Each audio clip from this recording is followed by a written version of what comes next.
So don't just have me out there like when it's time to make sure I know to No, stop I guess my face. we're time 3, 2, 1.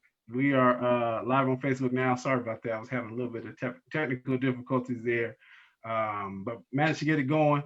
So let's go ahead and get into it. I'm gonna just introduce why we're here tonight, and first and foremost, thank you both for your time, your energy, and for all that you do. My name is Brother Ali. I am co-chair of Phoenix Local Organizing Committee. I lead our economic empowerment efforts as part of the Justice for Else movement here in Phoenix, Arizona. And we also have for our Ministry of Information, we have TWG, which stands for the Waking Giant, which is a media organization that Brother Jay leads. So that's why he'll be facilitating this discussion. And we also have a bookstore here, revolutionary bookstore called Grassroots Bookstore and Juice Bar. So we're building power for the people, and we are struggling day in and day out to realize higher and higher levels of freedom. And we are excited to have this discussion with you because we think that it's something that's so necessary. Being that it's Black August, being that it's a time to rededicate ourselves, a time for understanding and to focus on education and focus on the condition that we find ourselves in today and how all these struggles are connected. We think that this conversation is so critical, and that's why the work that you both do is so appreciated. And so we want to make sure that you know it, and so that that everyone that we can tell knows about it, and also knows about the work that we all can take on, because it's not something that is not a time for us to sit back and watch people work anymore. It's time for us, for everybody to get off the sidelines and to get involved and to get engaged. And so that's really the heart of this discussion, is how everyone can contribute, how everyone can support, especially the brothers and sisters who are still locked in cages across the country that we don't talk about, and how that's connected to the global struggle that we find ourselves in. So I'm going to step out of the way. I'm going to let Brother Jay moderate this, but I just wanted to kick it off and thank you both again for your time and for your patience with us as we figure this whole thing out. And that's it. All right, thank you so much, Brother Ali. I really appreciate it. Once again, my name is Brother Jay, co-chair of the Phoenix Local Organizing Committee, head of the Ministry of Information. The Waking Giant, as Brother Ali stated, is the media arm of the LOC, and we have a lot of things coming up. So I just wanted to formally introduce myself to you, Sister Yane Indigo, and Brother Jihad Abdul Mamit. I want to make sure I pronounce that correctly. All right. So greetings once again. Welcome, as the brother said, for taking the time out for joining us today. And I wanted to just dive right in, really. I have both of you guys' bios here, and I really want to read these bios. They're amazing. Just a little bit of information that you have here. I think it says more than what's written in the bio. So we'll start first with Sister Yane Indigo. And I want to see if I'm pronouncing this correctly. Born in the part of, is it Lenape territory? Lenape, yeah, the Lenape territory. All right, known as Philadelphia in the so-called United States of America, is a freedom fighter, writer, and singer.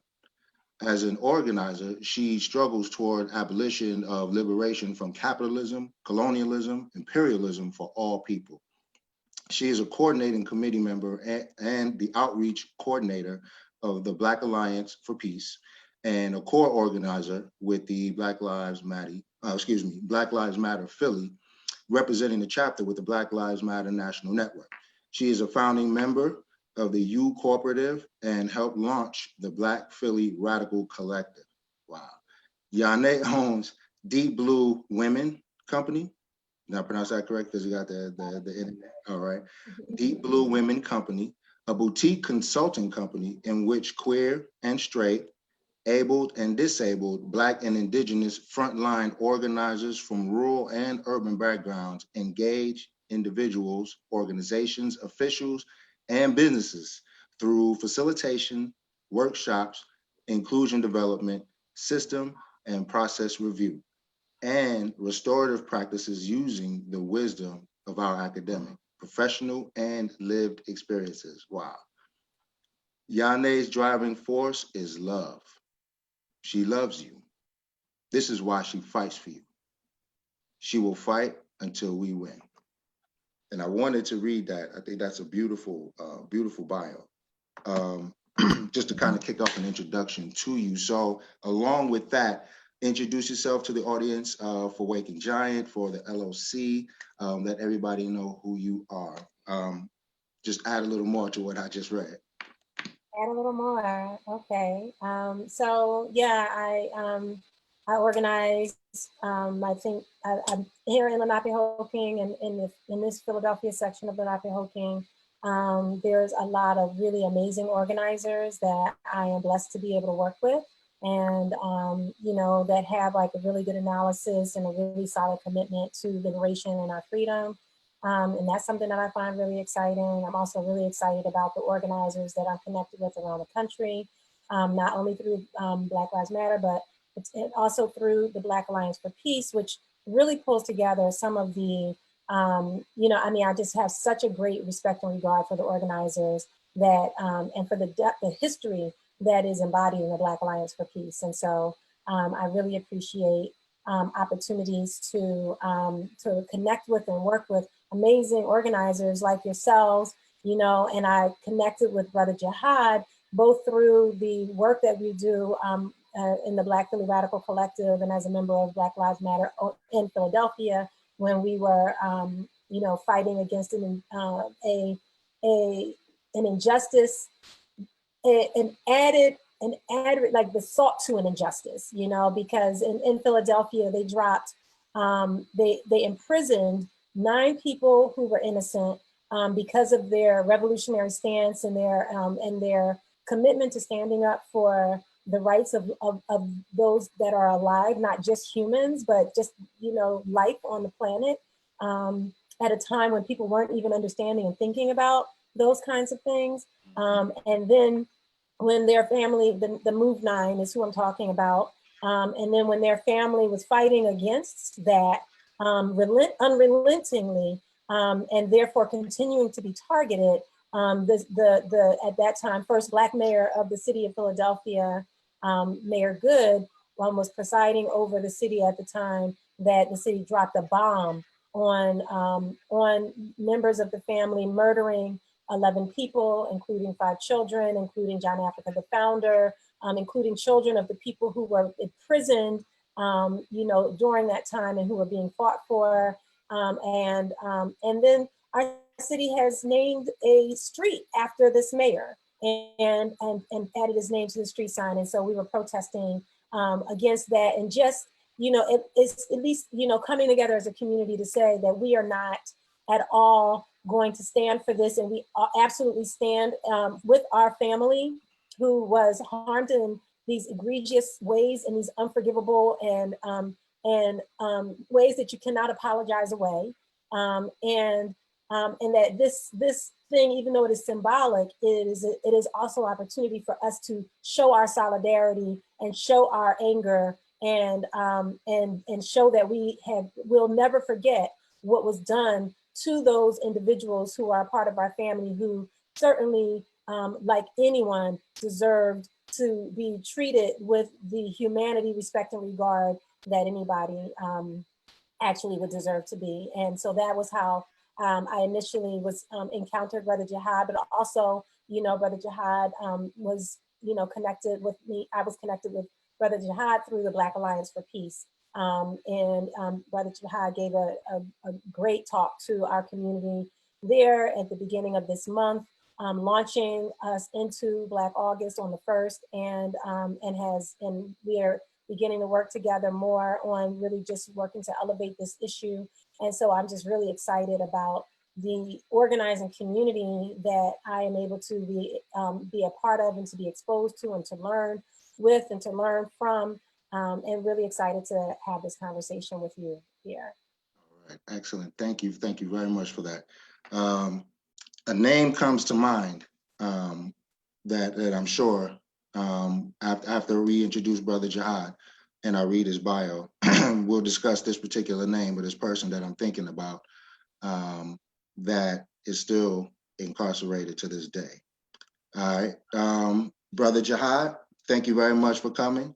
I want to read your bio as well. Then, just like Sister Yane did, I want you to introduce yourself to the audience and kind of expound on what I'm about to read a little bit, and just let everybody know how you got started. All right. So Jihad Abdul Mahmoud was incarcerated for 23 years as a political prisoner for his involvement as a Black Panther in the Black Panther Party. He's the chairman for the National Jericho Amnesty Movement. And we'll post the links, and everybody, we'll post the links to these websites for everyone. A vanguard organization that supports domestic political prisoners, POWs, and calls for their freedom amnesty from prison. He presently lives in Richmond, VA, spent some time there, with his wife and 3 children. He focuses most of his attention on issues impacting poor and working class communities. He's a community activist, playwright, and healthcare provider, specifically championing healthcare issues and AIDS, HIV awareness. He works as a community case manager at a free health clinic and gives HIV STI workshops in schools and prisons, does HIV testing in jails and prisons, and case manages HIV positive inmates upon their release. He and his wife own their own community theater company, For Our Children Productions, nice, which produces several original social, political, theme-oriented performances a year. He has a master's in business administration with a concentration in health services from Strayer University. All right, my brother, go ahead and introduce yourself to the audience of the Waking Giant, City of Phoenix. Let's get to know Brother Jihad. City of Phoenix, yes, indeed. All right. I think I've been there once or twice. Yeah, I appreciate that. As always, I start as a Muslim saying, Bismillah ar-Rahman ar-Rahim. In the name of Allah, most gracious, most merciful. Ahmed Bad, and that which comes. I am a Black Panther and was a member of the Black Liberation Army. I joined the Black Panther Party when I was 16 years old in Plainfield, New Jersey, with my comrade Ashanti Austin, who was formerly the chairperson with Kazi Toure of Jericho. Eventually, we went underground and in the forces of the Black Liberation Army to try to enhance the movement. You know, we can't fund it through bake sales. I guess everybody knows that. And during that era, just to put it in perspective, the struggle was more inclined to armed struggle in different levels. When you talk about the Black Liberation Movement, there was a lot of armed formation starting off with the protection of our community, which you can see how much it is still needed today with just the recent shooting of Jacob Blake and all that came after and all that will probably happen tomorrow. And just the shooting of the demonstrators that came in the aftermath of that, which I don't have the exact 411 on what happened on that, but I guess we'll all be finding out what it's looking like. It was some militia guy. All this bespeaks to the necessity of having our own ability to defend ourselves. And so, but I joined the Black Panther Party when I was 16 in Plainfield, New Jersey. We had all the formidable programs of the Black Panther Party. We had the survival programs, the free breakfast programs. We had political education classes. So when I was 16 years old, I would be at a church flipping pancakes and bacon. No more bacon, but you know, then. But it wasn't done for any internship, if you will, or kudos or whatever from the community. Was done solely because of our level of awareness and consciousness and for the raw need of doing for self and heading in the direction of building self-determination and self-reliance in our communities. And I guess some point in time in the program, we might want to be talking about what that looks like today and what it doesn't look like today. I think is a very serious remission in the movements that we need to really shore up a little bit, aside from challenging the state, which is very necessary, a component of building our own communities so we don't have to rely on the state rely less on the state. I know no nation is an island, as it were, but there we are. So yeah, so that's my history. I became a Muslim in prison, as well as a lot of Black Liberation Army comrades accepting Islam, and moving forward on that level of spirituality, but never ever divorcing ourselves from the movement, as our Hajj Malik al-Shabazz says. So we have a place for everything. So we mentioned the community theater, which I've written over 24 plays, original plays. They have very dynamic themes. I get excited when I start talking about it, but I won't go there. I can tell.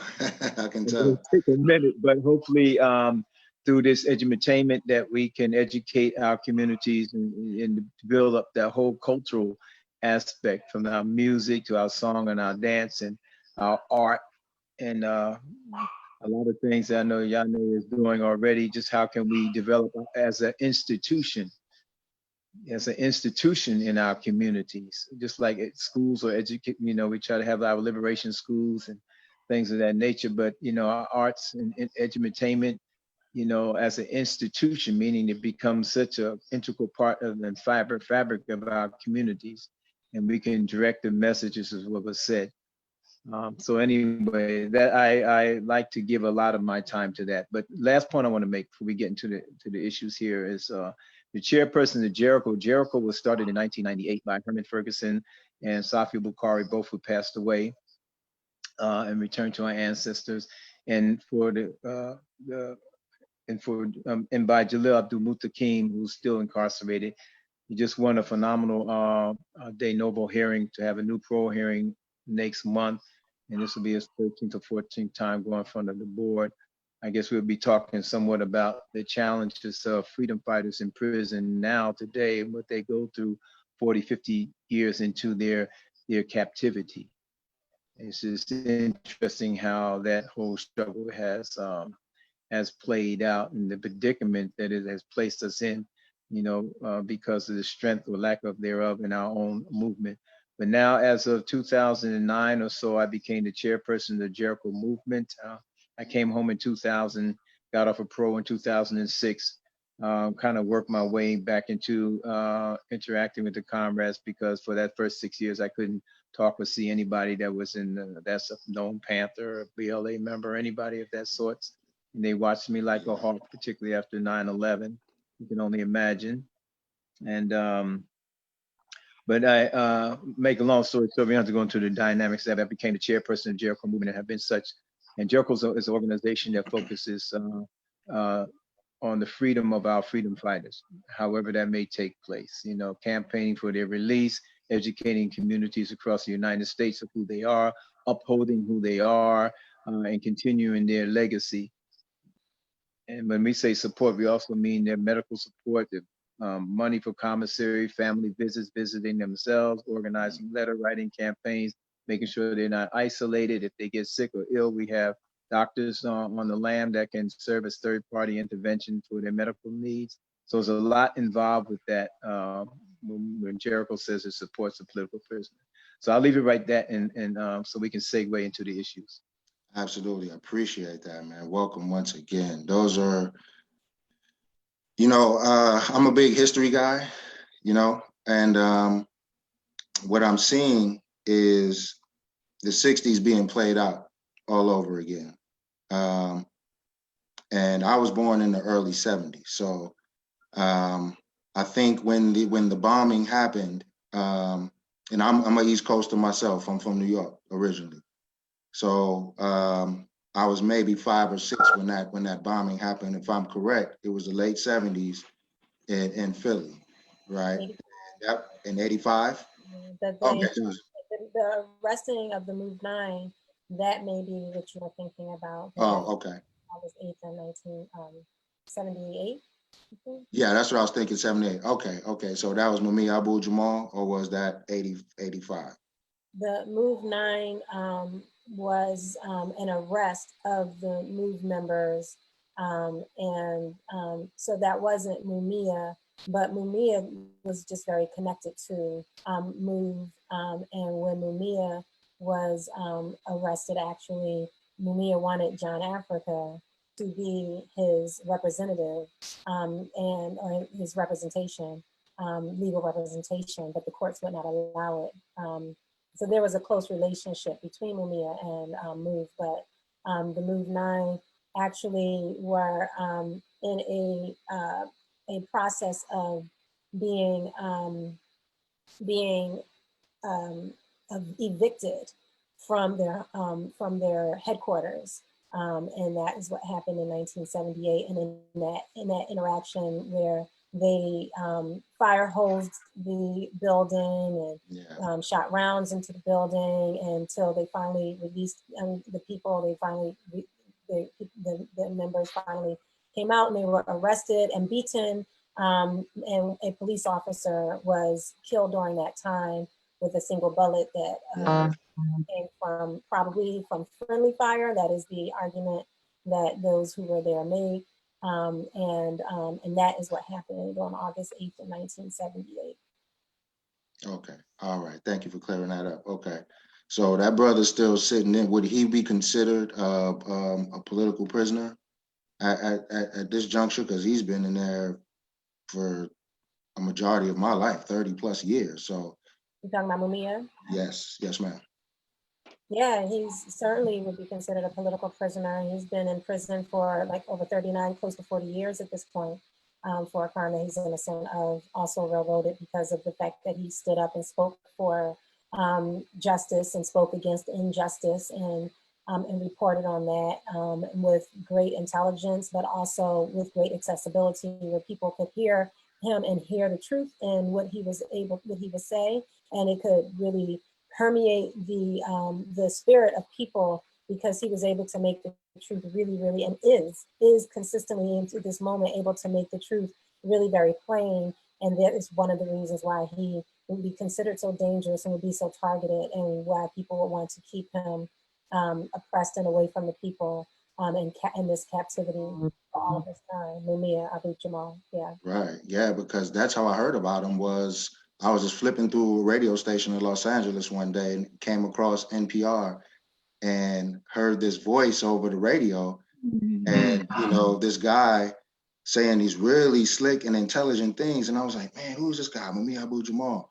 So being the man that I am, I immediately just started looking him up, and this was, I would say, mid 90s by this time, late 90s, 96, 97, and didn't realize who he was until I, read his story, and then I bought the book. I bought the book he wrote about, live from, from prison. Then I started listening to his radio announcements that he would have.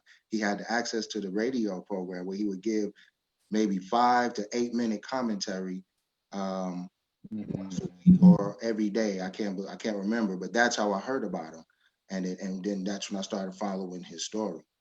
So that's why I brought him up, because that was the person that I had in mind. Like, this guy, he has to be what is considered a political prisoner. There you go. Oh, I see you. Okay, I see you. There he is. Brother Mumia. All right. So as I was saying earlier, I am a huge history person, man, and I like to observe people and trends move. Right now, and I want you both to chime in to see if you agree with me on this. I'm seeing that we are almost like in the 60s, kind of in this turmoil, we've always kind of been in this push and pull, but there's always been these moments where it's kind of been these clusters of just really, you had the red summer of 1919, you had, the hot summer of what, 68, 69. So what do you make of the things that are happening right now? Do you see any parallels between, what was going on, especially for you, Brother Jihad, what was going on in the, the 70s, early 70s, late 60s, what brought you into the Black Liberation Army? Do you see a correlation of what's happening right now, this day? And even you just mentioned the brother that got shot in the back. All praises that, the brother has survived that, you know what I mean? But he's going to have medical challenges for the rest of his life. So are any of you, and we'll start with you, Brother Jihad, and then Sister Yana, you can answer after. Are Are you seeing any parallels? Are you seeing anything that rings familiar? Well, you know, like the old saying goes, the more things change, the more they remain the same. Yes, sir. And which, by the way, we did a performance on that theme itself also.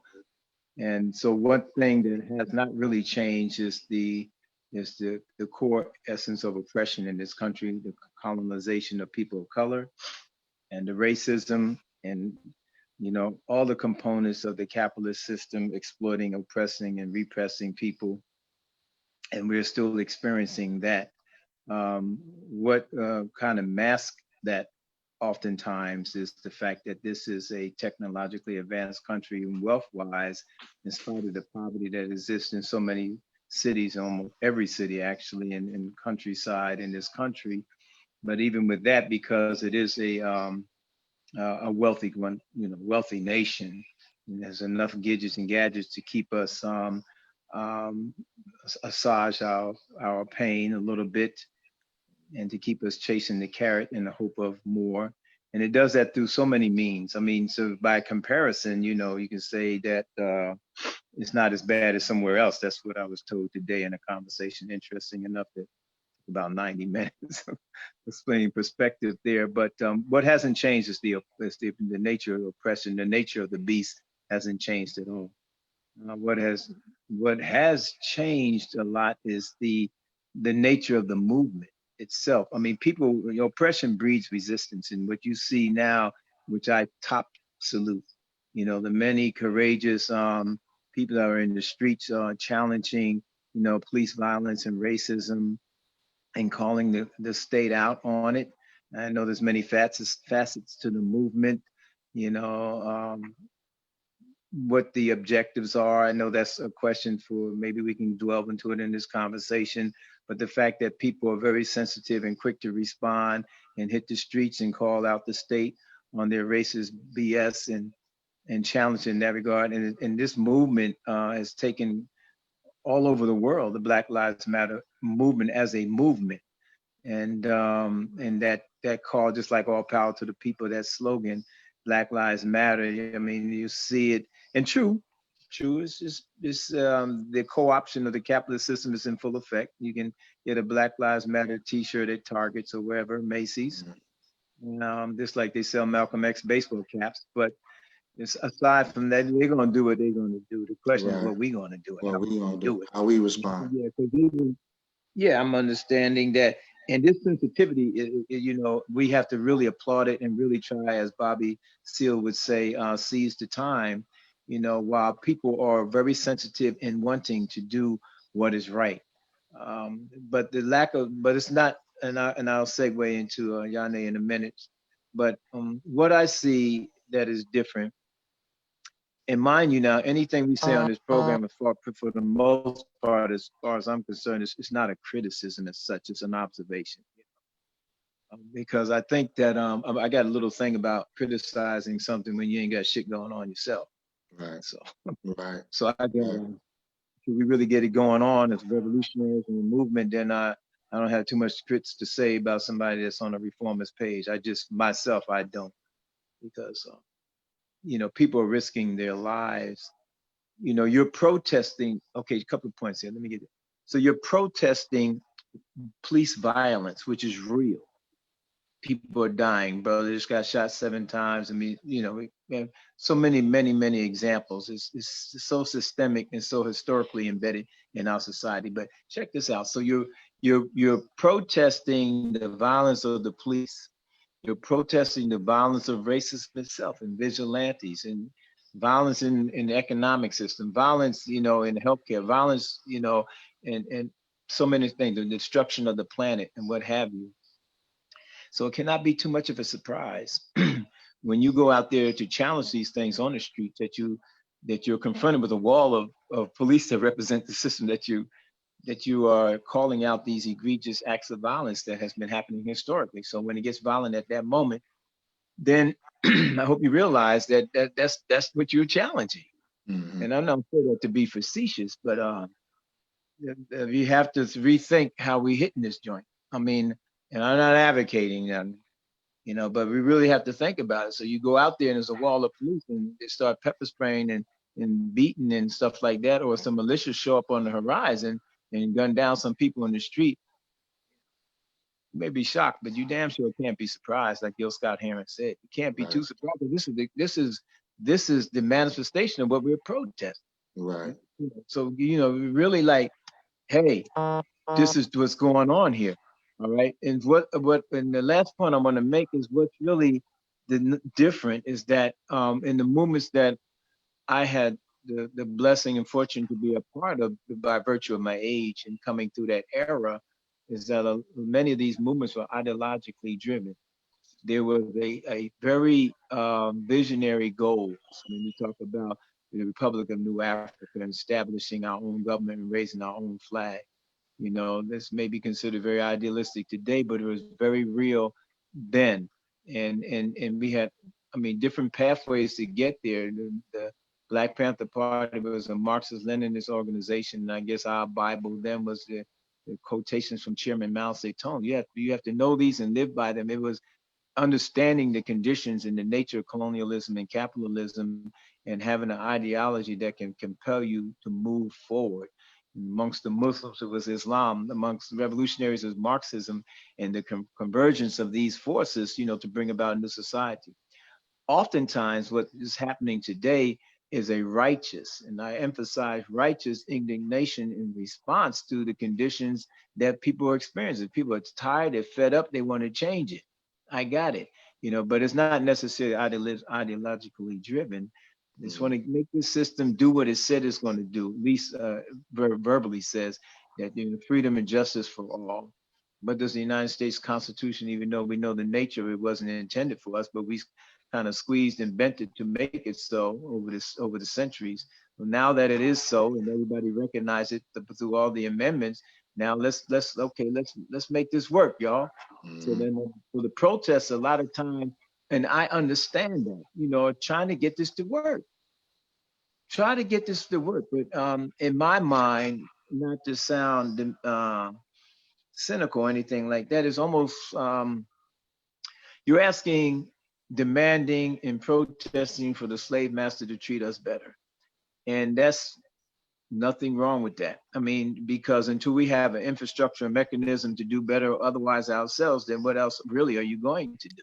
You know, but really it leaves missing, if I'm being clear, and I know for conversation, Yane adds her piece and yours, we can make it clear by the time the program is over, because it just can't be said in a mouthful, you understand, you know, but we have to develop the will, the desire, and the energy, you know, to really develop systems of self-determination amongst our own communities, and including our own security, our own mental health therapists. We got mental health illnesses, we have trauma, we have all kinds of BS. We have people killing each other. In Richmond, 5 people were shot this weekend, you know, and there's no protest about us killing each other. I mean, and I actually say that when a police kills somebody, we protest that, as we should. But we protest that in the back of our mind with the understanding, and it's proof every day that wall of blue will not just totally go buck wild on you. That's why we can spit and throw in bottles and burn the police station down. You are, even in spite of the egregious act, the heinous act of a police shooting somebody in the street, once you get out there protesting, you're banking on the fact that they're not going to shoot you down in the street, because we're going to make sure that First Amendment right, the freedom of speech and protest, is up here. And for the most part, the system is such that it's going to make sure that kind of like happens a little bit. But you're not going to go in the hood and protest and throw shit on JoJo that just killed a couple of brothers. And I'm just calling us out on that shit, because it was easier. It's actually easier to throw rocks and bottles at a police station. You're not going to go in the hood and do the work that needs to be done to bust up them gang formations and stop us from killing each other, so we can build a nation within ourselves. But that's not being done. It's not. It's almost a fear to do it. We can't grasp control of our music or anything. This is just me talking, because of the Black Panther Party and through our survival program, we was in the hood. We might have to crack a couple of skulls up in there and run a couple of drug dealers out, because you remember we said death to the pusher. Right. So we wasn't bull jiving with that neither. But that element of strength of sisters and brothers in the hood to be able to develop some type of, we have to exercise a certain type of loving discipline. And until we do that, we're going to always be on the page that we're on right now. And that is protesting the man, trying to get some police reform, asking slave master so-and-so to control his overseers so they won't be killing us outright on the street, and hoping they do that. And then call on the perpetrator to be put in the same prison that the prison abolition is trying to do. It's getting like, okay, what's going on here? Right. You see how it loops us around? We're going to be looped around all the time when our movement doesn't consider the aspect of self-determination. I pass. Let me just one quick caveat before you start, sister. That was the reason Phoenix LLC was created, actually, to be that answer, to provide those particular resources, mental health, to provide, to teach people how to grow their own food, okay? To provide those types of things, man, where we can start to, what I like to say is divest from the greater community. You see what I'm saying? Where our dollars are the first thing to start coming, and then our labor. And now we're just in our own. And I just wanted to bring that out, that the Phoenix LLC is seeking to address that. All right, my sister, your turn. Yeah, I really appreciate this conversation. I think, this is a thing that comes up, somewhat frequently, as there's comparison between these movement times is one thing, and the way that the movement appears currently is another thing. And I think that one of the things that I think that has changed is that, like, the approach that the system seemed to take, and I come as one who was also born in the 70s, who studied the time of the 60s, and who recognizes that what I know about the time of the 60s is informed by those who are revolutionaries, because I was not studying the moderate-minded, liberal-minded things, and I wasn't there to see and engage the community who may or may not have been attuned to that revolutionary mindset. So for me, it may feel like it permeated much further than it may or may not. I don't know really where it connected to the common people. And currently now, the people who I'm most surrounded by are people who have a more revolutionary abolitionist mindset. But I am in this current moment, and I see a lot of other mindsets and engage and interact with a lot of other mindsets at the same time. And so I say what I want to say, kind of understanding there's a lack of experiential understanding of what was going on, and only a studied understanding of what was going on, in those decades in that time of the 60s. The approach that seemed to be the primary approach of the system in the 60s was was aggressive in a different way as it related to targeting and murdering leaders. And it seemed that began to be a shift, and instead of targeting and murdering leaders, the system in this current day seemed to be more interested in kind of co-opting people who were leading the movement kinds of activities,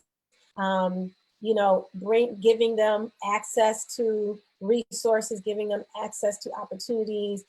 And, when you start getting resources from the system, then your message gets to be impacted by the system. So that was definitely, something that I think there's an ongoing approach around that, which makes the system, doesn't make it look as bad. Like the things that are happening, like that Trump did in Portland, for example, and these kinds of things that are happening that are more aggressive. What happened in Philadelphia, they are pepper spraying and tear gassing the crap out of white protesters right now, right? And that is a little bit more aggressive than what had been happening, during this movement time before that.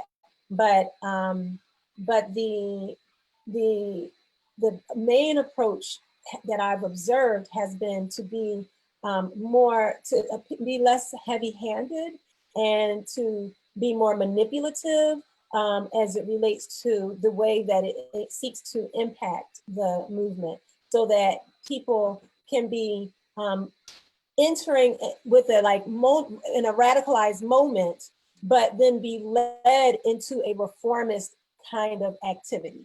Right. And so I definitely am seeing that. But what I will say also as it relates to organizers, there are organizers all around the country that do have a clear understanding that there is no justice in the context of this system, and that our community is not a community that is going to win by begging, right? That we're not going to secure what is right for us and secure our birthright of just being able to live free and being able to live outside of like daily trauma.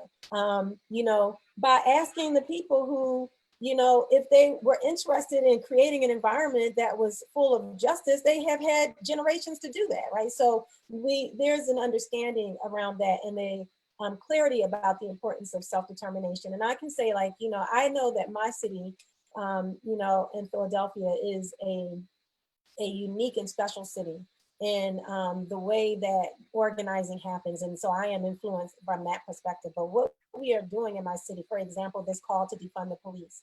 There's a call to defund the police. With defund the police by itself doesn't make sense, right? Just let's give them a little bit less money doesn't make sense. But the call in Philadelphia, we are using that call to defund the police that is resonating to demand that the police are defunded to zero.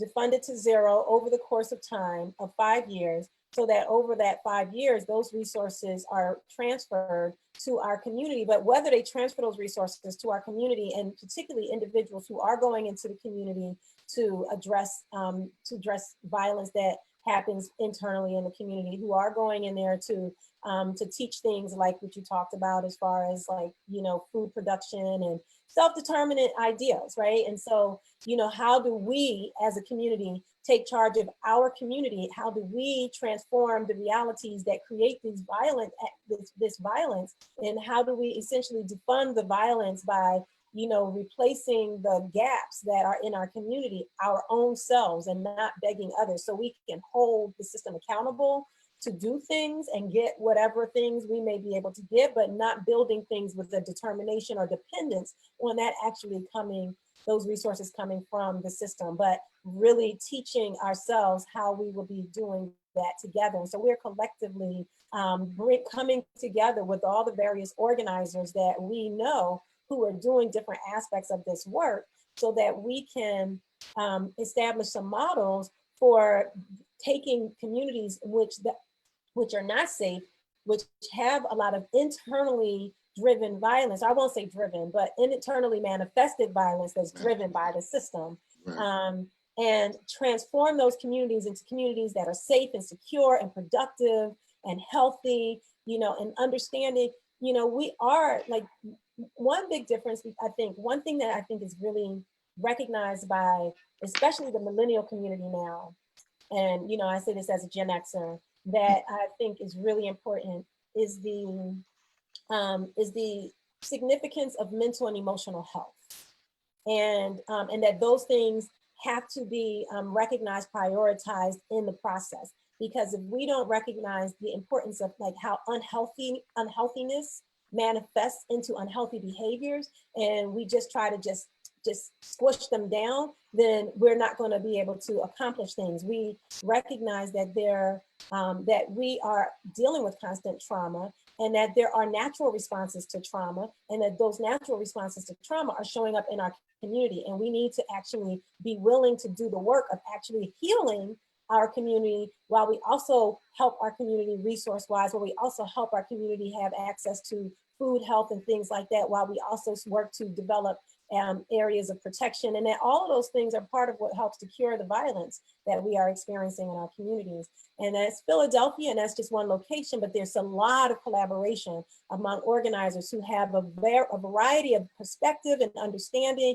and expertise that can combine in order to begin to create a transformative environment. And I think that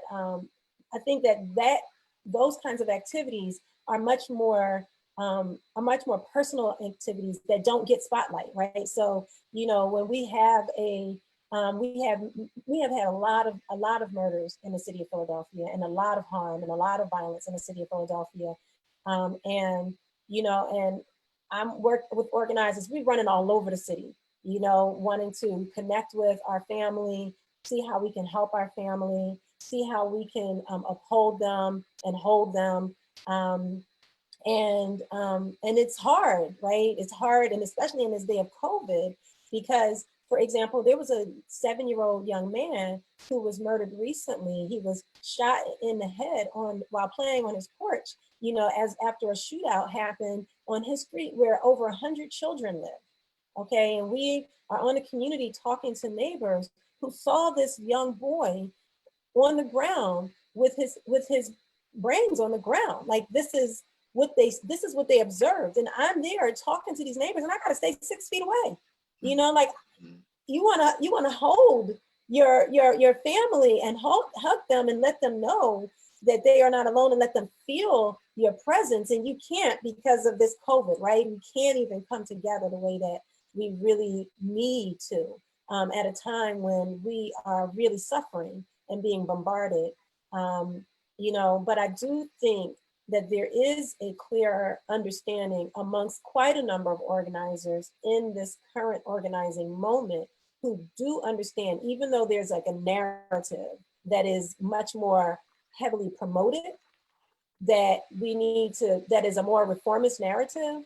I think that the organizers on the ground, and certainly the organizers on the ground that I engage with and that I interact with, are abolitionist minded, are self-determination minded, and are very much driven to, as you said, drain the system of our resources, of our power, and and recognize we don't even really have to build. I mean, I guess we would be building our power by taking our individual power that we've already got and combining with the individual power of others in our community. And then that combined power being combined with the combined power of other groups. So in that sense, I guess we would be building power, but also recognizing that we have power and that we don't need to beg others to share their power with us, because we don't need their power. We only need the power that we have within our own community. And there are plenty of people who recognize that that is the reality of today. And I think really studying, I think the biggest thing that we really need, that I see that's really needing, is collective study. I think that there's a lot of individual study, but collective study enables people to not only learn, but to also take that learning and operationalize it together. If I'm reading, you know, about what if I'm reading from George Jackson's, books, and I'm reading about a particular subject that's in there, and someone else is reading and studying about like the counterintelligence or the counterinsurgency program of the United States. Like, we're reading both important things, but there's no bringing of that together. If we're both reading about the counterinsurgency program that the US has, then we can be working together to plan how to protect our insurgency, right? Because we had this massive insurgency that happened, and then it was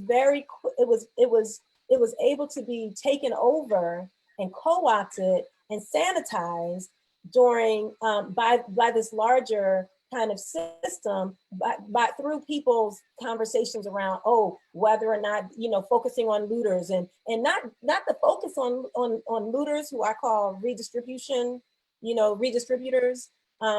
but making the organizers have to respond to this. That's the thing. It's like we know we support taking that shit. Like, why do some people get to have clean sneakers and some people don't? Why do some people get to have, a television and some people don't? we support, go get your TV. And there's nothing that makes somebody else more entitled than that to you. You work hard too, you are alive too. They get 15 TVs and you don't get to have a good TV, get your TV. We support that, but now we're spending all of this time defending this idea that the problem with these protests is around looters. We don't need to spend time on that. Those That's are the steering. distractions. That's the steering. You know Exactly. what I mean? Because that's to change the narrative, and that's to steer it to that and take it away from the main point. The main point, exactly. And so the organizers, you know, like if we're thinking about how counterinsurgency works, then we can say ignore that bullshit and stay on the path. And we need to drive. We can't be, if we're responding to what they're doing, then we're moving where they're going. We ignore that and we make them, if anybody's going to follow anybody, they're going to be following us. We have to keep moving this thing in an aggressive, you know, way that drives towards our liberation. And so I think that kind of collective study and operationalizing of what we learn as a result of our collective study, so that we can be as effective as possible and respond to these massive important moments in a way that actually moves us more close to liberation, I think is really one of the things that you know, is missing right now.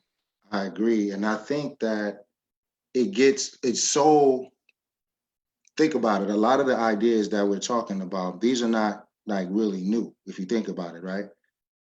Marcus Garvey, I think, is probably the first person I could think of in history that really broke down the idea of Black liberation. Now, you're talking about late 1800s, okay?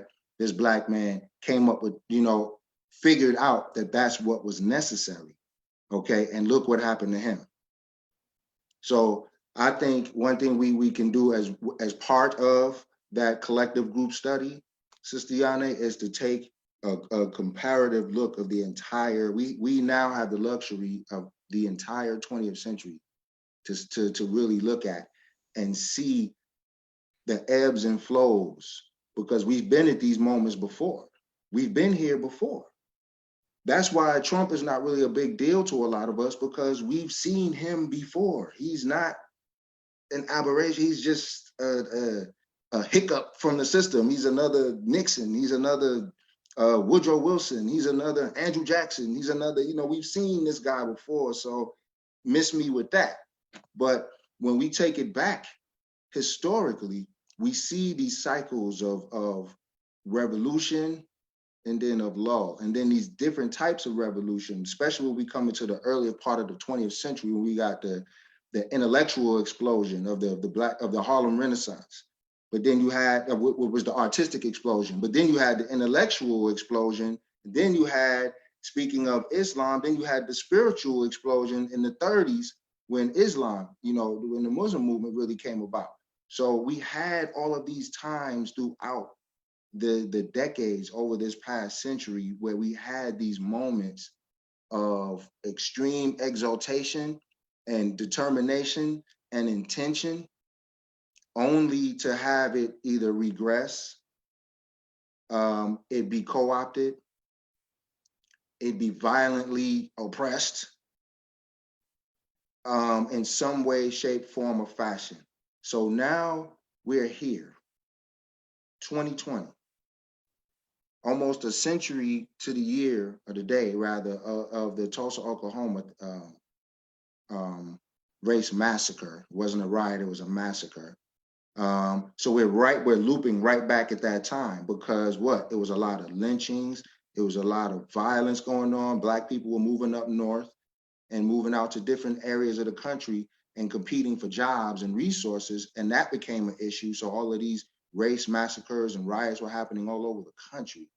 So I'm mentioning that because I want to know, especially from you two who are on the front lines, you know, well, so am I, but we're on the front lines. But if you two on the front lines, really out there like that, what lessons can be gleaned from those times? Like we've seen these times before. So security was something that you mentioned, Brother Jihad, with that is something that's very, very vital that I see was missing from the picture on a whole, and maybe even left out. Come to find out, some of the brothers that was in the civil rights movement was packing everywhere Dr. King went. And so was Rosa Parks and her family. Everybody in her family, her daddy, husband, everybody was strapped. But they don't talk about that. Right, of course not. They don't talk about that, right? They don't talk about the entire. So what lessons do you think, Brother Jihad, we can glean from those days, even from your experience? Because you were kind of there, you know, during the apex when things were really, really necessary, and you saw it from both ends, man. I mean, because the media is saying these guys are scary, but we in the community feeding our people and providing services and showing love.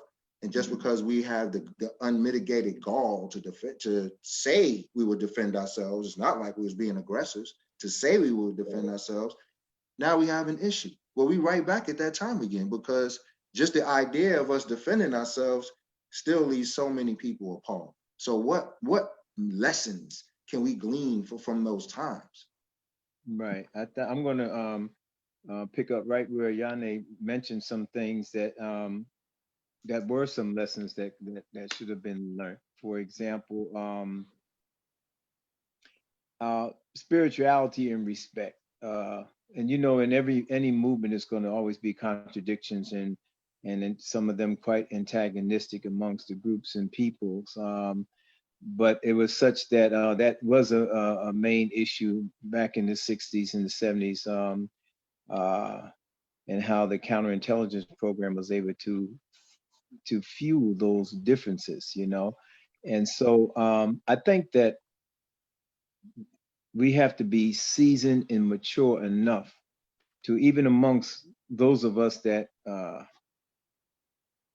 lack of a better way of putting it, the revolutionary, more revolutionary minded of us. So those that are looking at it in a more radical way in terms of really seeing colonialism for what it is, that even amongst our ranks, in our organizations, we have one lesson to learn, is the one of mutual respect and consideration, that everybody's not going to see everything the same way. And so we just don't, I think a word that's coming up more frequently now, counseling each other out. A lot of us are so fed up with the nonsense that, you know, somebody that doesn't quite, that still may be slightly on the reformist page, you know, we're dissing each other too, you know, so we have to be, that's one lesson. Don't do that. Be careful, because the forces, the powers that be, one of their schemes is always to divide and conquer and weaken our ranks. So I think that's one lesson. The respect and the ability to really listen and see each other, that spirituality, because you really want to look at yourself, and for everybody listening that's an activist, that's in the movement, to look at yourself as an ambassador of what you're representing. And how is your character and conduct? And I think this is what I'm getting from what Yane said, you know, that it has to be, if, put it this way, if let's say we won everything we wanted to win, if we gained the upper hand, we was able to establish and carve out a territory, raise a flag, you know, you know, there is a real condition called the animal farm syndrome, you know, where you can become, and it's easier to happen even when you don't start off that way, because your situation is tenuous. You're holding on to what you have. You can't tolerate too much dissent, and you know, you got to keep it tight to be able to get to the next level. And so you can very well, we're so full of rage a lot of times that we're dissing each other, we're marginalizing each other, even in our own movements. And I mean, this is a lot of reasons why there's not the type of unity that I think we should have here in 2020. Now, what Yane said, there's plenty, and a lot of times these conversations, you know, not that we're guilty of it, but it gives the appearance that, you know, none of us it is working, pardon my language, nothing, because as Yane said, there's a lot of good sisters and brothers on the ground doing a lot of phenomenal work every day, all the time, and it doesn't reach the narrative of the mass media to carry on, nor would they want to necessarily, and particularly if it's going in the direction of self-determination and be speaking of colonialism.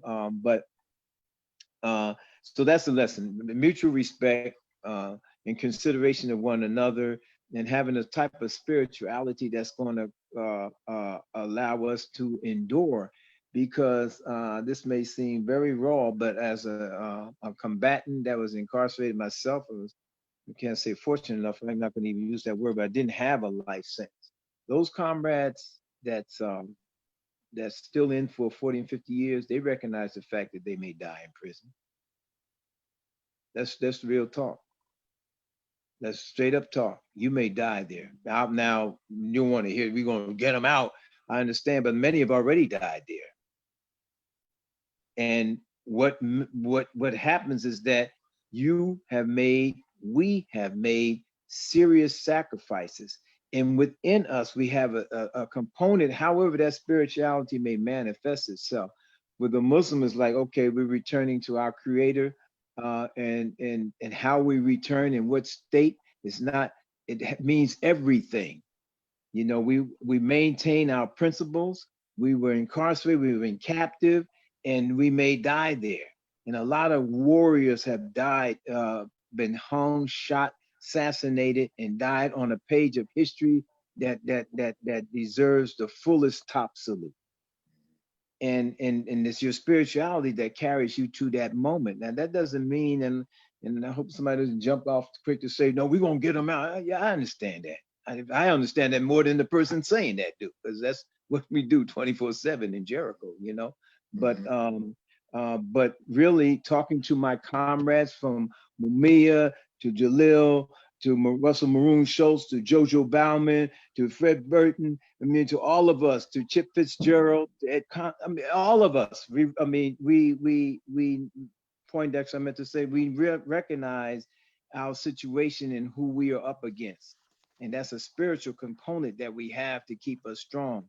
Now, that doesn't mean we're going to lighten up any slack on demanding their freedom and fighting for their freedom. But we're talking about what's really happening. When I was incarcerated, and even today, with the vicissitudes that we live from day to day, it's that spiritual component. And we want to make sure that our movement has that is not devoid of that aspect. Now, however that may manifest itself, that's a whole nother topic, brother, you may have on one day, and if I pull out the swords on that one. Oh yeah, we'll go there on the spiritual level. Like, what type of society, when we talk about self-determination, are we actually trying to build? And then I guess the other one is just, and then I'll segue off, pass off to Yanez and anybody else who may want to come on to speak and ask questions, is that when we say the right to self-determination, we also have the right to defend ourselves. Absolutely. We have a right to defend ourselves. And you know, this is not necessarily talking about any armed struggle or anything. We're not even there yet, you know, and we may not ever get there given the situation 2020 where they have mass weaponry, and we can, you know, lessons from Arab Spring. It's a lot of stuff I can go on. That could be another conversation if it's even safe to talk about that stuff. It may not even be safe to talk about it, but you know what the deal is when the shooting starts. I hope you're ready for that. But because we already screaming to death when some white cracker walked down the street and shot some people. Right. You know, don't talk that stuff if you know, hey, let me tell you, if you can't put the work in, then when it starts, hey, ask any BLA member that. And that's real talk. You know, you can be militant as hell if we want. But I know, I'll give you this example, like even those, one of my workout partners, I'm not, that's too personal. But just be ready to make sure that you have it in your side of yourself. Right. And when you talking that yin yang, and they spray some mace in your face and pull a gun out on you, that this is the deal. This is the deal. Other than that, let's continue to build out, because there's so much other things to do to make us strong. And Yaya, let me just give this one example, like about how we can build strength collectively is this, and then I definitely gonna shut up. You know, I do a presentation where I call maybe the smallest and physically weakest looking person in the audience up, you know, and I say, what if you were coming from Walmart and I'm a robber and I'm gonna rob you? And I get in like I'm gonna kick you and punch you and all of this. I take my shoes off and get all ferocious, if you can visualize this. and I start throwing a kick or something like that, I'm gonna see how you gonna block this kick. Person looking at me like, what? You know, and then, you know, obviously I don't kick. Then I call somebody else up to stand with them. And I said, no, how will you protect your friend here? What if you're in the point? Do you have a right that do you have a right to defend yourself? Win, lose, or draw, do you have a right to defend yourself? He said, yeah, okay. So then obviously I'm still bigger and badder than you, and I can throw down. I'm gonna kick both of y'all right through that wall behind you. Then I call a third person, a fourth person, a fifth. Pretty soon there's a whole bunch of people up there. Am I the same bully? Isn't, I mean, because this, we have to develop a collective sense of security about ourselves. It's not that any one of us individually has the gall and the audacity and the fortitude and the courage even maybe to stand up with somebody shooting at you. That's understood and respected. But that's why it has to be a collective will, like Yane said, that collective education that's done through an institution of education. Betty Davis and Ralph Pointer, part of Jericho up in New York, they're always talking about this. It's that institutionalizing our own education so that can be learned in our schools collectively. People grow up learning this, you know, about applying what you learn to the community and giving back, and all of these type of principles together that we learn, you know. But I'm saying is that even when we talk about defense, it's not one person being strong, okay, and the other person being weak, and this takes time to develop a collective response. So you know, when you walk out of the Wawa or the 7-Eleven and a police has his boot on the neck of a brother or a sister on the ground, it's not that what you would do individually. I said this on another program, you need to pick up a Coca-Cola bottle and start throwing it. It's not that what you would do individually, but over a period of time, we will develop a sense of resolve, that a collective sense of resolve that however it manifests itself, that will not be tolerated. And it's going to stop on that spot. That takes time to do. It's not just what you gonna do, brother, when you walk out the store. And that's not that type of conversation. What we're gonna do to build this resolve in our communities where we are strong like that, where sisters, we eliminate the domestic violence and the black on black because of that resolve. It's not that we're gonna be out there all tough, strapped, and ready to, you know, even though in some cases that may have to be, but you understand. So yeah. I'll pass to that. Those are the lessons. We have the right to self-determination. We have to respect each other. We have to develop a type of spiritual resolve that's going to carry us through and give us the patience of working with one another and understanding that this is a protracted struggle. It's not going to end tomorrow. Absolutely. Sister Yane, some of the lessons. Unmute your mic. I appreciate you sharing, Brother Jahai, and I appreciate hearing from you in general. I definitely think that concern of collective care is really important. You know, collective care as far as collective strength, yes, that's definitely a part of it. And also collective care in that light that we as a collective community, we as a people do not tolerate either the suffering of each other, right? So that, you know, a lot of times what happens in our community is a reflection of individual suffering, right? That is not cared for, right? So we want people to not be violent in our communities, but they were left in violent conditions. And we can sit there and we can say, well, you know, like this poverty, you know, is a form of violence of the system when we live in a nation that's so wealthy, and that's true, but they're not taking care of us and they're not going to.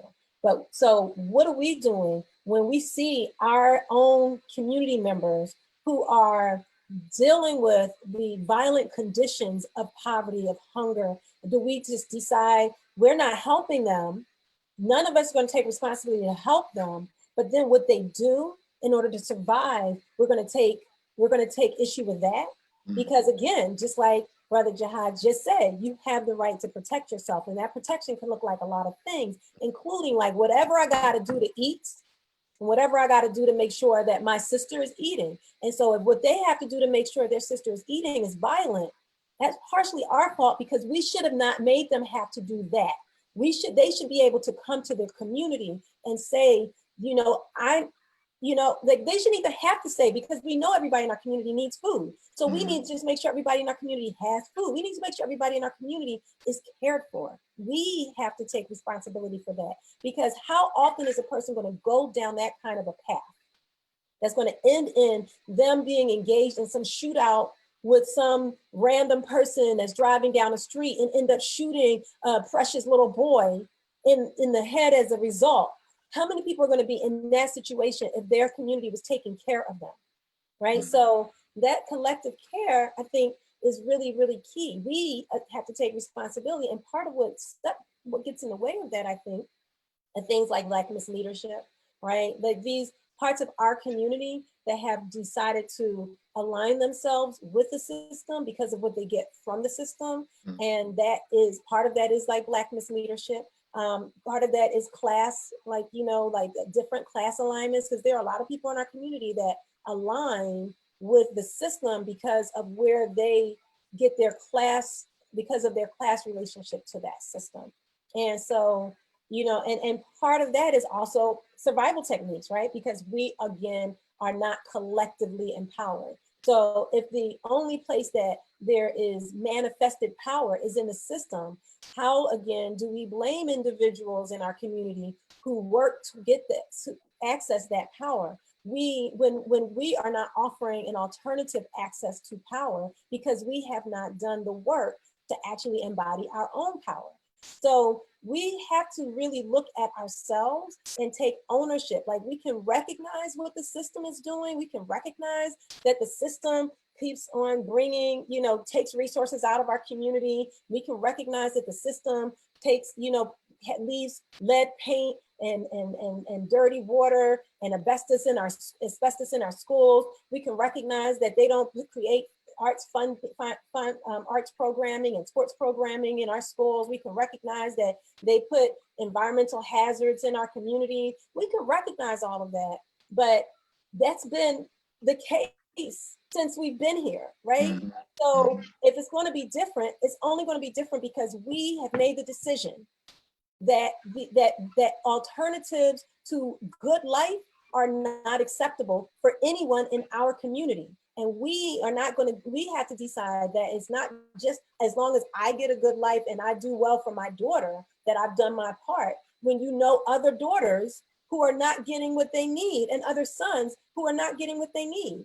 So I do think that collective care, and it's spiritually based, right? Because we live in this capitalist society, and this capitalism is like a religion, right? And, and money is like an idol, and people pursue money more than they pursue love. They pursue money more than they pursue community, right? And so we need to make sure that we actually embody ourselves in African-based spirituality, right? And that is not even about what religious space that you enter into, but like the spirit of where we come from as African people, which is what we are, right? As African people, is collective and communally driven. And us trying to operate in this individualistic society is killing our community. So we are the scapegoats of this, we are the communal scapegoats of this capitalist hierarchy that is an every man for himself kind of environment. And so we can't be shifting. We got people who want to own all the properties, and I had a brother who was trying to tell me he was doing good work because he's going around with them, getting properties from people who are going through foreclosure, and he's helping them to not get their credit messed up, and and giving them some money so they don't just lose their house altogether. It doesn't go on their credit report. I'm like, if you was helping them, they stay in their homes. Like, you're not helping them. You are exploiting their need, because everybody needs a home. So people running around trying to collect and hoard the things that are the basic human needs of our community, and then be able to use that in order to enrich themselves at the cost of our community. Like, we have to transform all of those things. These are like basic life things that if we make sure are taken care of, then these things like violence in our community, those things will automatically diminish. But as long as we're being selfish, self-centered, individualistic, You know, I got this degree that makes me more important. That's why you read my bio, it doesn't say anything about my degrees, because that doesn't matter in the context of the work and the life that I've lived. The degrees that I have, those are things that come from a system that has no importance. This system has the least value. What matters and where my credibility and my credentials come from is my community, and the way that I connect to my community, and the way that I work with my community. So I don't have to tell you where I got my degrees from and what universities I went to. That does not matter. What matters is my love for my people, and the fact that that is what I'm manifesting all day, every day, from the time I wake up until the time I go to sleep. That is my top priority. And when we have more and more people who are engaging in that, and we transform ourselves in that way, you know, and as it relates to our political prisoners, you know, like, we really have to recognize that when people are making those kinds of sacrifices, the individuals who were arrested from the Move 9 had opportunities to get released earlier. After 40 years, they began to be released. 2 of them died in prison, Merle and Phil. And Delbert was released and died earlier this year and died only months later. You know, Delbert was in prison when his daughter was bombed by the city, and he had to hear that while he was in prison. Okay, the sacrifices that they made, they had the ability to be released if they would just turn their back on John Africa. And they refused to do that. They refused to turn their back on each other, and they all held strong. And Debbie Africa was pregnant when she was placed in the prison, and she bore her son Mike in that prison, you know, and had to wait. Mike had to wait until he was 40 years old before he was able to see his parents together in the same place when they were finally released, when he was able to see his parents and they weren't behind bars. So how do we encourage people to be involved in this work and to make these sacrifices? And then if we don't fight for our family members when they are captured in that way, when they're continuing to make those kinds of sacrifices, what is our message to other potential organizers, other potential revolutionaries, if we let people get captured by the system and then we are quiet and silent and we are not fighting all day for them? We have to let people know that if they capture you, if you are kidnapped by this ridiculous and violent capitalist imperialist system, if you are captured and kidnapped by the system, that we will fight for you and we will never forget you. That is an important message that we have to give. And the only way we give that message is by actually doing it, by fighting for those individuals who are behind bars right now, who should not be there, and fighting for their freedom until they are released. That is our imperative as a community. So, you know, I don't know, those are my thoughts. You know, I do think that integration kind of jacked us up. Yes, you know, ma'am. I think we need to be really, you know, pulling ourselves together as a community and prioritizing ourselves and our needs. And, you know, it's not about being against others, but as we keep seeking to get more integrated into this system and to integrate our values, you know, or their value system into our value system, we are destroying our own community. We cannot keep pointing fingers unless we're pointing them at ourselves. We have to take responsibility for what the future of our community is. I agree. I think the time for blaming, the time for finger pointing, the time for whining is over. And you two are a perfect example of not doing that, but actually putting boots on the ground and actually doing the work. And it's unfortunate that, well, I won't say I guess it is kind of unfortunate that that's not seen as much as it should be, as much as we all should do it. But I think as much as it all, maybe we feel it should be seen, but I think that's good when you think about it, because as long as we continue to do the work, we talked about spirituality. That's going to just reverberate. That's going to, in that realm, in the spiritual realm, that's going to reverberate anyway. And more people are waking up. So I think as long as we continue to put in this work with a sincere heart, with a sincere mind, the right souls are going to wake up and the right people are going to continue to wake up. And we see that is happening because America is falling. So that means the ones that are receiving, doing with a sincere heart, and knowing what's happening, more and more people are getting on that level. So the more and more people that get on that level, America continues to do this. The system continues to do this while we continue to do this. And that's the process I think Brother Jihad you was talking about. It's that long process, because we didn't get to this point overnight. It took 200-300 years to get to where we are now. So it's going to take, we don't have that kind of time, and I don't think it's going to take that to get there, because we don't have that time. And that was something else I wanted to bring up too, as you were saying, sister, is that collectively, I think what this is going to take, and Brother MLK had said it, he said it, it's going to take a moral revolution for people to start seeing. But I think for us, it's going to be truly a spiritual revolution, because we have to, as you said, connect. We have to, and it's going to take that one word that you use at the end of your bio, which is love. Love is the highest spiritual principle, love. Because love is what has us here. Love is what has us in this conversation that we're having right now. Okay, love is what brought us here. Love is what created us, love. And this is what we're talking about. What this discussion we're having is love. Okay, so I think it's going to take a spiritual, you got to understand, we're dealing with a lot of challenges, because we just had this whole WAP thing go on. Okay, just a few, a week or so ago, this whole Cardi B WAP situation. And that's always that Trojan horse that seems to throw us off. Like, we're just so easily thrown off by just the most trivial things. So this revolution is going to be such a spiritual, it's going to take a paradigm shift in such a major way for us, but it's already happening because the work is being done. This is a centuries-long conversation, as I said. So I know there have been times where we've had these ebbs and flows and these types of discussions, especially since the 60s. So why now? Why now is it becoming such a shift now? Why is it becoming such a thing now? What's happening here? Is it the coronavirus? Is it global warming? What is it? What else is it going to take to shake us up, to get us into that mind state, Sister Yane? What is it going to take to get that?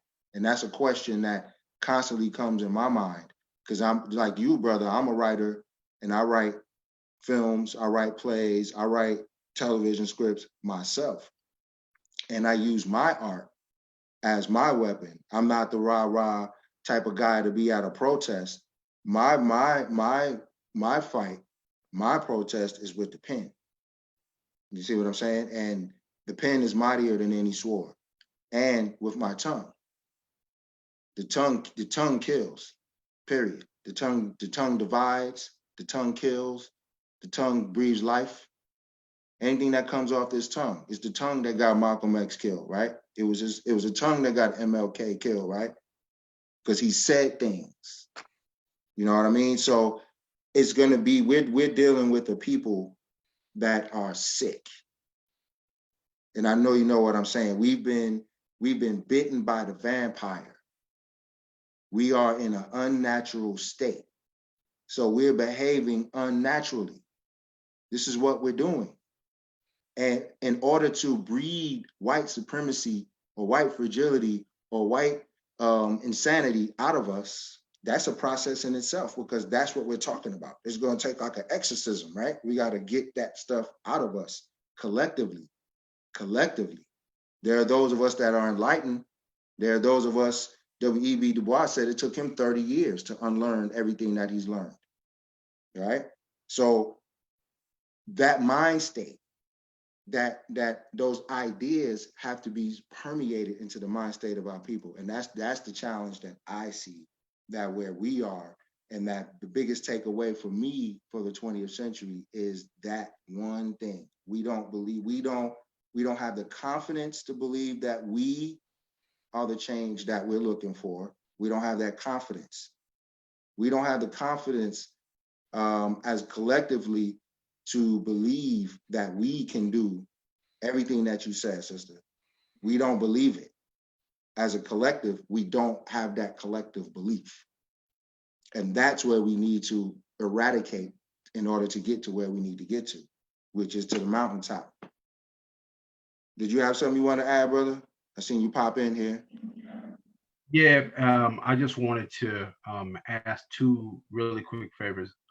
If you all don't mind, if we can go over just a few, because we're at time, but there was a few questions that we wanted to make sure that Yeah, we it's get a in. couple We also questions want to on make it. sure we let everybody know how we can support your organizations.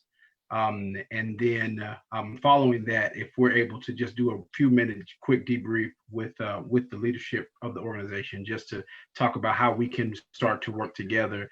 Like you mentioned, some of the ideas that came out, the collective study, the spirituality, that all resonates with everything that we're looking to do.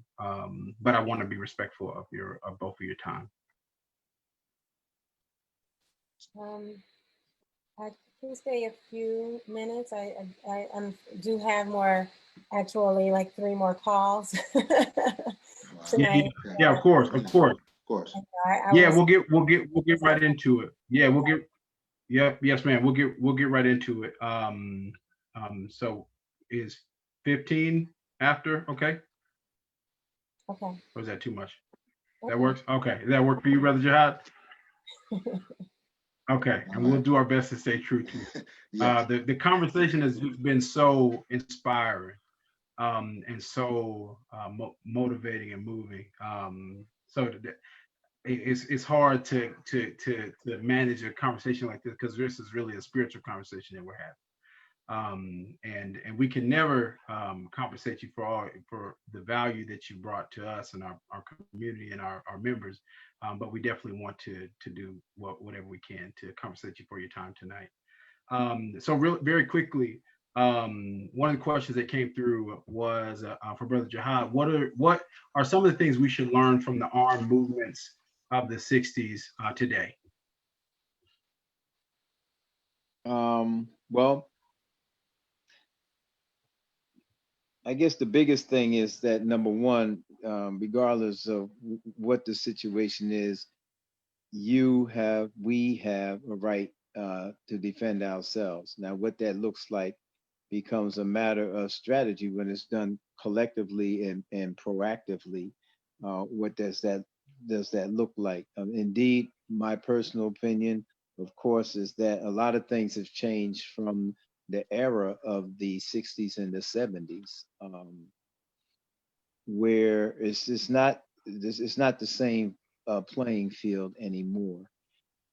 And because it's not a collective movement like that. Even with the differences, people moving in a certain direction, and even back then, it was plagued with a lot of. We didn't have the infrastructure to wage what we were really waging, important as it was. That's why, once an action was done, we're scattering and running for the rest of our life. So it's and that's just the way it is. But we were the pioneers on that level of struggle, so we learned from that. I think today, where that starts is just our ability to defend our communities. And I already gave an example about how that's done over a period of time. It's done on different levels. It's done by having developing a presence, number one, and that's drilling, training, and for all intents and purposes, it has to be legal, meaning to say you can't have a bunch of brothers and sisters out there with ex-felons with weapons, because you just get busted. So, your right to the Second Amendment. We need to have, that's a consideration. That's one strategy. The other strategy is just the attitude of it is our right to defend ourselves that's infused in the community, as I gave that example about not tolerating stuff. And Yane gave even more examples of us, not tending to our own woundedness, and defending against our own oppression and things of that nature. So if I'm answering the question, I don't want to skirt the question. You understand? I can't say it's a type of question you can't just answer all the points for obvious reason. I'm quite sure the questioner would understand that. So we do have a right to defend ourselves.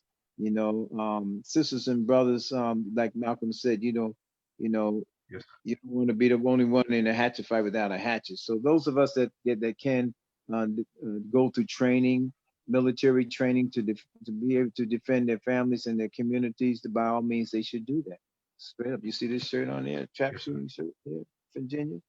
All right, so you have to utilize the means there. I mean, or not, and anybody else that wants to take it to that level, you realize that you're doing that on your own accord, and then when 5-0 come and get you, then that's pretty much it. And that's the reality. It is Yes, it. You'll be running or scampering and absolutely. changing ID, and you'll be taking off. You won't be any help to us because you'll be just one of the Right. fugitives hitting the wind. And that's Yes, sir. you have to do it, and you have to really strategize it out. Our right to defend ourselves is our right internationally, human, chronic Bible history, when you find, anthropology, when you find the skeletons and bones, first thing somebody's looking for is the weapon they hunted with. It should be close to the body. It's historic. It's your right to defend Yes, yourself. sir. Thank you for that. Yes, sir. Absolutely. Absolutely. Thank you for that. You had mentioned some of the work that you do through National Jericho Movement, supporting the political prisoners, providing food, medical assistance. Can you talk about how people can support the work that you do? This would be a shorter answer for that. You can go to the Jericho.com website, and you can see all the list of. Obviously, there's hundreds of political prisoners. We're representing a certain number of prisoners, and most of them are from movements that's from the past, and some up to date, things like that. It's always an issue how many more we can have the capacity to, but we're organizational capacity. We have a capacity for our organization because it involves so much stuff, and we actually give direct support. So we're always on the table about who and who else can be added to that, and by all means, we're trying to always expand. But for anybody that has an organization, you can adopt a prisoner or adopt them all. Put a link there. We talked about this, John, with the Black Alliance for Peace. Just having a link on your website, on your Facebook page, to where to go to support this person. Send them commissary money. It's easy to find out their addresses. Study about their cases. Write them a letter. Have your family sit down at the kitchen table. Write a letter. Have a letter writing thing. And just give that support. And when you tune into who they are on our website, it will lead you also to what's happening with their cases. Are they going for the parole? Then you need to be writing letters to the governor for a commutation of sentence, or to the parole board. Those are the ways that you can help. And finally, through the Black is Back coalition, we're producing thousands of posters. So hopefully this, over a period of time, this information will be disseminated throughout the United States. Every march and rally will have the pictures and identities of political prisoners, and putting it in the psychic of the demonstrators and protesters that, as Yane said, how could you move forward without supporting the freedom fighters who went before you and given the supreme sacrifice? You're not even knowing who they are, and if you do know who they are, it's not included in the narrative. Any struggle for liberation, any struggle that calls for reparations, the first thing on the list is the freedom of the captives. The very first thing. Absolutely. On any national liberation movement, on any call for reparations, cash money, tuitions to college, it is the freedom of the prisoners. And if that's not there, as Yane said, is absolute hypocrisy. There's total remission there. Got to be corrected moving forward. Absolutely. Yes, sir. Absolutely. Completely agree. Sister Yane, can you tie that into the work of BAP and how that ties into the global liberation struggle that BAP is focused on? Right. So BAP, the Black Alliance for Peace. I think you might still be muted. Yeah. Oh, am I No, you're muted? good. You're good. Okay. No, that was my computer. Sorry. Oh, okay. Yeah. So BAP stands for the Black Alliance for Peace, and the Black Alliance for Peace. One of the things that we are wanting to elevate is exactly what Brother Jahad was talking about. The opportunity to adopt a political prisoner. We need to be putting money on their books. It doesn't take a lot of money. A pair of shoes that a person buys could be 3 months on, on a prisoner's books. You know, the amount that people spend on coffee, you know, would be more than what would be needed by a political prisoner. If every time you bought a cup of coffee, you also set that amount aside and built that up for the month, and then you sent that money put that money on the book of a political prisoner, you know, that would be, you could potentially be providing the basic needs that are required of a political prisoner every month. And so, you know, as it relates to just their commissary, you know, now that doesn't speak to like if there may be some legal fees that they may need or things like that, you know, doesn't speak to the additional value of actually really learning the details of a political prisoner's case and being able to advocate for that and to be able to speak to that in the larger community and to help people in the community realize that we do have individuals who we need to be fighting for and standing up for. You know, but the Black Alliance for Peace is absolutely invested in and committed to continuously uplifting the stories and advocating for the fight for our political prisoners. And that is because the Black Alliance for Peace understands what it means when we say no justice, no peace, and what justice must look like. And what Brother Jihad said right there is absolutely key, that if you are not actually doing the fight to have your most revolutionary individuals who have made those sacrifices and who have been captured by the state, if you are not centering their needs and their release in your struggle, then your work is not revolutionary, no matter what you say, and it is invalid. And there is no valid revolutionary struggle without the struggle to release our revolutionary captured prisoners, prisoners of war. And so, you know, that is part of the larger struggle that the Black Alliance for Peace focuses on, which is an anti-colonial focus, which is an anti-imperialist focus, which is a focus that works to help people to understand that the connection, that how deep the connection is between our community here and the diaspora around the world and the continent. And that, you know, like if we, you know, one of the things I was thinking about was Obama, and how when Obama became the president, so many Black Americans felt like this became their country, right? Like there was not this sense of connection to the Black, you know, to the country in the Black community that there was after Obama became the president.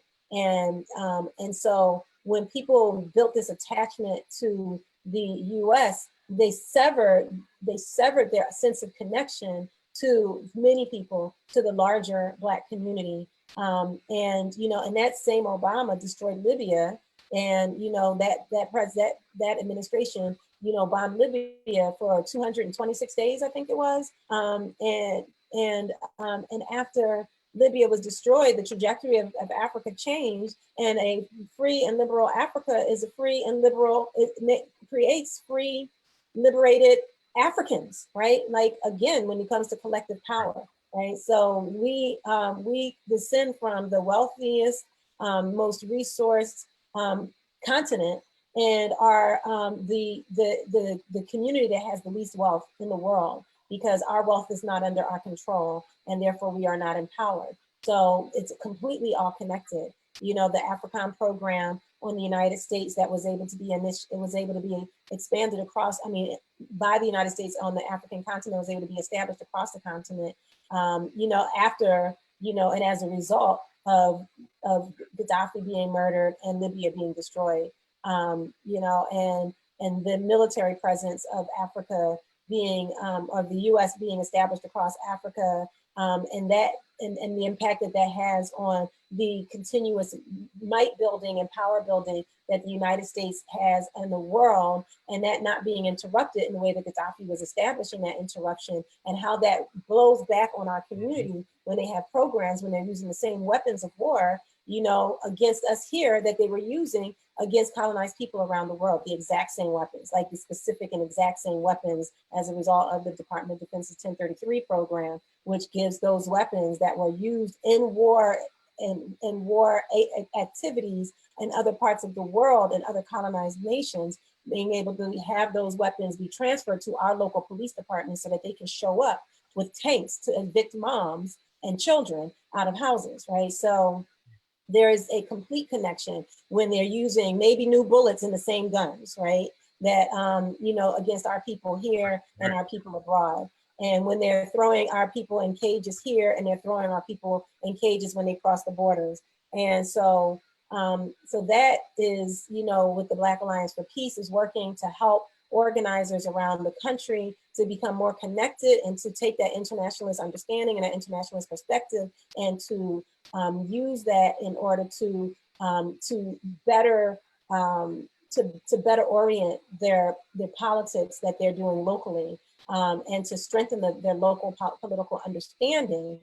Because if you don't know about things like this 1033 program, Operation Relentless Pursuit, if you don't know about the ways that the government is programming our repression in war tactics, in the same war tactics that they're using in other countries, then you're not going to be able to effectively to build a defense against it, right? And so that's really, you know, with the Black Alliance for Peace.